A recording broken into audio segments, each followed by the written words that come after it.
Thank you very much. Thank you. Well, thank you, President Powers, Provost Fenves, deans, members of the faculty, family and friends, and most importantly, the class of 2014. It is indeed an honor for me to be here tonight. It's been almost 37 years to the day that I graduated from UT. I remember a lot of things about that day. I remember I had a throbbing headache from a party the night before.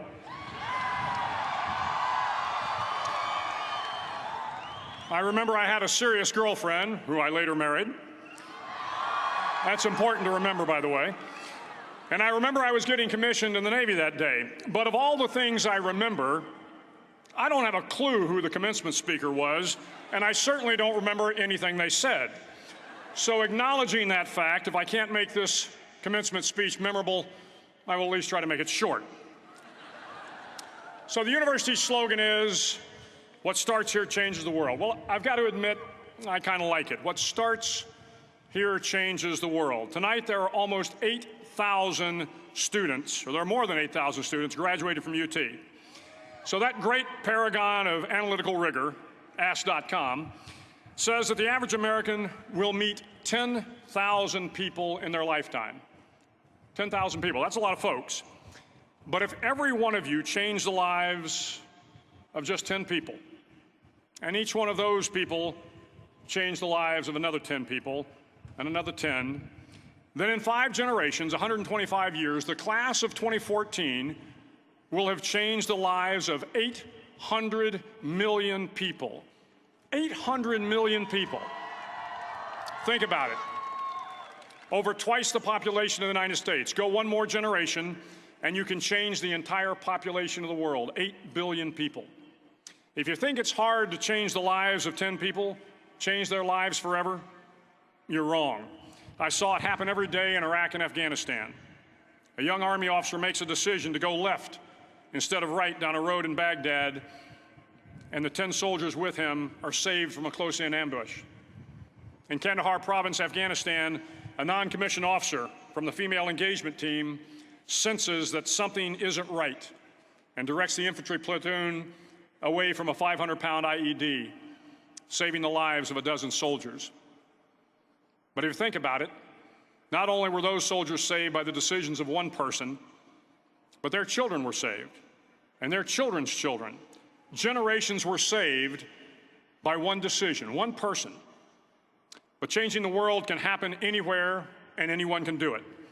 So what starts here can indeed change the world. But the question is, what will the world look like after you change it?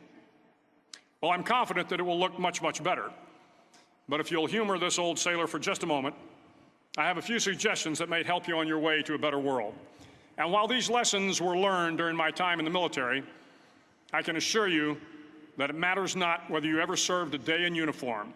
It matters not your gender, your ethnic or religious background, your orientation, or your social status. Our struggles in this world are similar, and the lessons to overcome those struggles and to move forward, changing ourselves and changing the world around us, will apply equally to all. I've been a Navy SEAL for 36 years, but it all began when I left UT for basic SEAL training in Coronado, California. Basic SEAL training is 6 months of long, torturous runs in the soft sand, midnight swims in the cold water off San Diego, obstacle courses, unending calisthenics, days without sleep, and always being cold, wet, and miserable. It is 6 months of being constantly harassed by professionally trained warriors who seek to find the weak of mind and body and eliminate them from ever becoming a Navy SEAL. But the training also seeks to find those students who can lead in an environment of constant stress, chaos, failure, and hardships. To me, basic SEAL training was a lifetime of challenges crammed into 6 months.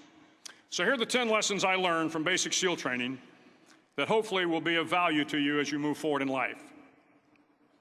Every morning in SEAL training, my instructors, who at the time were all Vietnam veterans, would show up in my barracks room, and the first thing they'd do was inspect my bed. If you did it right, the corners would be square, the covers would be pulled tight, the pillow centered just under the headboard, and the extra blanket folded neatly at the foot of the rack. It was a simple task, mundane at best, but every morning we were required to make our bed to perfection. It seemed a little ridiculous at the time, particularly in light of the fact that we were aspiring to be real warriors, tough, battle-hardened SEALs. But the wisdom of this simple act has been proven to me many times over. If you make your bed every morning, you will have accomplished the first task of the day. It will give you a small sense of pride, and it will encourage you to do another task, and another, and another. And by the end of the day, that one task completed will have turned into many tasks completed. Making your bed will also reinforce the fact that the little things in life matter. If you can't do the little things right, you'll never be able to do the big things right. And if by chance you have a miserable day, you will come home to a bed that is made, that you made. And a made bed gives you encouragement that tomorrow will be better. So if you want to change the world, start off by making your bed. During SEAL training, the students are all broken down into boat crews. Each crew is 7 students, 3 on each side of a small rubber boat, and 1 coxswain to help guide the dinghy. Every day, your boat crew forms up on the beach and is instructed to get through the surf zone and paddle several miles down the coast. In the winter, the surf off San Diego can get to be 8 to 10 feet high, and it is exceedingly difficult to paddle through the plunging surf unless everyone digs in. Every paddle must be synchronized to the stroke count of the coxswain. Everyone must exert equal effort, or the boat will turn against the wave and be unceremoniously dumped back on the beach. For the boat to make it to its destination, everyone must paddle. You can't change the world alone. You will need some help. And to truly get from your starting point to your destination takes friends, colleagues, the goodwill of strangers, and a strong coxswain to guide you. If you want to change the world, find someone to help you paddle. Over a few weeks of difficult training, my SEAL class, which started with 150 men, was down to just 42. There were now 6 boat crews of 7 men each. I was in the boat with the tall guys, but the best boat crew we had was made up of the little guys, the Munchkin crew, we called them. No one was over 5'5". The Munchkin boat crew had 1 American Indian, 1 African American, 1 Polish American, 1 Greek American, 1 Italian American, and 2 tough kids from the Midwest. They out-paddled, outran, and outswam all the other boat crews. The big men in the other boat crews would always make good-natured fun of the tiny little flippers the Munchkins put on their tiny little feet prior to every swim.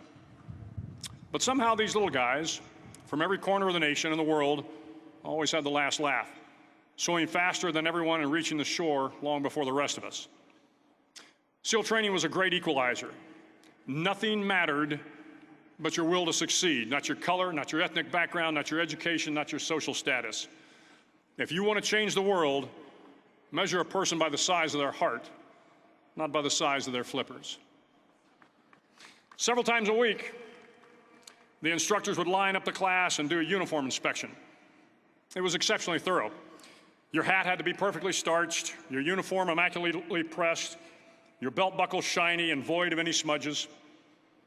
But it seemed that no matter how much effort you put into starching your hat or pressing your uniform or polishing your belt buckle, it just wasn't good enough. The instructors would find something wrong. For failing the uniform inspection, the student had to run, fully clothed, into the surf zone, then wet from head to toe, roll around on the beach until every part of your body was covered with sand. The effect was known as a sugar cookie. You stayed in the uniform the rest of the day, cold, wet, and sandy. There were many a student who just couldn't accept the fact that all their efforts were in vain, that no matter how hard they tried to get the uniform right, it went unappreciated. Those students didn't make it through training. Those students didn't understand the purpose of the drill. You were never going to succeed. You were never going to have a perfect uniform. The instructors weren't going to allow it. Sometimes, no matter how well you prepare or how well you perform, you still end up as a sugar cookie. It's just the way life is sometimes. If you want to change the world, get over being a sugar cookie and keep moving forward. Every day during training, you were challenged with multiple physical events: long runs, long swims, obstacle courses, hours of calisthenics, something designed to test your mettle. Every event had standards, times you had to meet. If you failed to meet those times, those standards, your name was posted on a list, and at the end of the day, those on the list were invited to a circus. A circus was 2 hours of additional calisthenics, designed to wear you down, to break your spirit, to force you to quit. No one wanted a circus. A circus meant that for that day, you didn't measure up. A circus meant more fatigue, and more fatigue meant that the following day would be more difficult, and more circuses were likely. But at some time during SEAL training, everyone made the circus list. But an interesting thing happened to those who were constantly on the list. Over time, those students who did 2 hours of extra calisthenics got stronger and stronger. The pain of the circuses built inner strength and physical resiliency. Life is filled with circuses. You will fail. You will likely fail often. It will be painful. It will be discouraging. At times, it will test you to your very core. But if you want to change the world, don't be afraid of the circuses. At least twice a week, the trainees were required to run the obstacle course. The obstacle course contained 25 obstacles, including a 10-foot wall, a 30-foot cargo net, a barbed wire crawl, to name a few. But the most challenging obstacle was the slide for life. It had a 3-level, 30-foot tower at one end and a 1-level tower at the other. In between was a 200-foot-long rope. You had to climb the 3-tiered tower, and once at the top, you grabbed the rope, swung underneath the rope, and pulled yourself hand over hand until you got to the other end. The record for the obstacle course had stood for years when my class began in 1977. The record seemed unbeatable until one day a student decided to go down the slide for life head first. Instead of swinging his body underneath the rope and inching his way down, he bravely mounted the top of the rope and thrust himself forward. It was a dangerous move, seemingly foolish and fraught with risk. Failure could mean injury and being dropped from the course. Without hesitation, the student slid down the rope perilously fast. Instead of several minutes, it only took him half that time. And by the end of the course, he had broken the record. If you want to change the world, sometimes you have to slide down the obstacles head first. During the land warfare phase of training, the students are flown out to San Clemente Island, which lies off the coast of San Diego. The waters off San Clemente are a breeding ground for the great white sharks. To pass SEAL training, there are a series of long swims that must be completed. One is the night swim. Before the swim, the instructors joyfully brief the students on all the species of sharks that inhabit the waters off San Clemente. They assure you, however, that no student has ever been eaten by a shark, at least not that they can remember. But you are also taught that if a shark begins to circle your position, stand your ground. Do not swim away. Do not act afraid. And if the shark, hungry for a midnight snack, darts towards you, then summons up all your strength and punch him in the snout, and he will turn and swim away. There are a lot of sharks in the world. If you hope to complete the swim, you will have to deal with them. So if you want to change the world, don't back down from the sharks. As Navy SEALs, one of our jobs is to conduct underwater attacks against enemy shipping. We practice this technique extensively during training. The ship attack mission is where a pair of SEAL divers is dropped off outside an enemy harbor and then swims well over 2 miles underwater, using nothing but a depth gauge and a compass to get to the target. During the entire swim, even well below the surface, there is some light that comes through. It is comforting to know that there is open water above you. But as you approach the ship, which is tied to a pier, the light begins to fade. The steel structure of the ship blocks the moonlight. It blocks the surrounding street lamps. It blocks all ambient light.